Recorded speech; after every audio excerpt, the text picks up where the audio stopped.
ভাইজান, আমি তো কোনোদিন আপনার কাছে কিছু চাই নাই। বোন হিসেবে আপনার কাছে একটা জিনিস চাই, আপনার কিন্তু দিতে হইব ভাইজান। আরে দেওয়া থোয়ার কথা পরে, কি চাও আবদারটা কি ওইটা তো আমাকে বুঝতে হইব, তারপরে আমরা কথা দিতে পারবো দিমু কি দিমু না।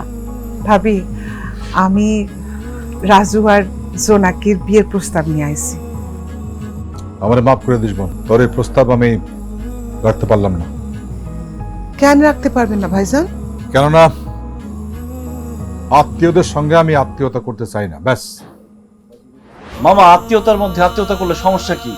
তাছাড়া আমি জোনাকিরে ভালোবাসি। এই ভালোবাসা আমরা মানি না। আত্মীয়তার মধ্যে সম্পর্ক করলে সেই সম্পর্ক কোনোদিন টিকে না।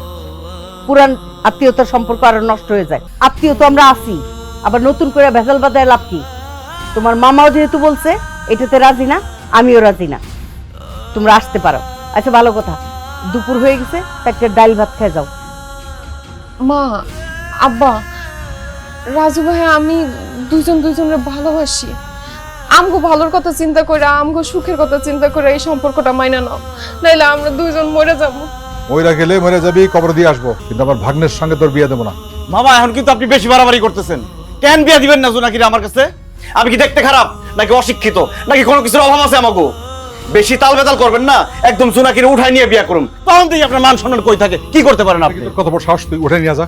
আমার মেয়ের গায়ে হাত দিলে না তো আমি কল্লা ফলা দেবো। ফলাই দেন কল্লা, বাইরে ফলান। তাও জোনাকিরে ছাইরে আমি এখান থেকে যাবো না। জোনাকি চল, আয়। এই! এত বড় সাহস তোর! আমার সামনে তুই আমার মেয়ের গায়ে হাত দাস? বেরো, তোর সব কটা বেরো, বেরো আমার বাড়ি থেকে, তাহলে ঘাট ধাক্কা দিয়ে বার করে দেবো। বেরো, বেরো। আপনি আমার বয়সে বড়, আমার বউয়ের বড় ভাই হইয়া পার পায়ে গেলেন আমার ছেলের গায়ে হাত দিয়া। যে কেউ আমার ছেলের গায়ে হাত দিব, আমি তারে 10 হাত মাটির নিচে পুঁতে ফেলাবো। আজকে থেকে আমার কোনো শ্বশুর বাড়ি নাই। আপনার সাথে আমার যে সম্পর্ক ছিল, সেই সম্পর্ক আমি ছিন্ন করলাম। জীবনে কোনোদিন আমি এই বাড়িতে আর আসুম না। রাজু, তোরে আমি কইতেছি, জোনাকিরে ভুলা যা। বাপ হিসাবে তোর প্রতি আমার আদেশ। ভাইজান, আমার বাপ মা যেদিন মারা গেছে আমি এতটা কষ্ট পাই নাই। আমি যতটা কষ্ট পাইছি আজকে আপনি আমার সামনে, আমার স্বামীর সামনে আমার সন্তানের গায়ে হাত তুলছে। আমি জীবনে বাইসে থাকতে আপনারে আর ভাই বইলা পরিচয় দিব না।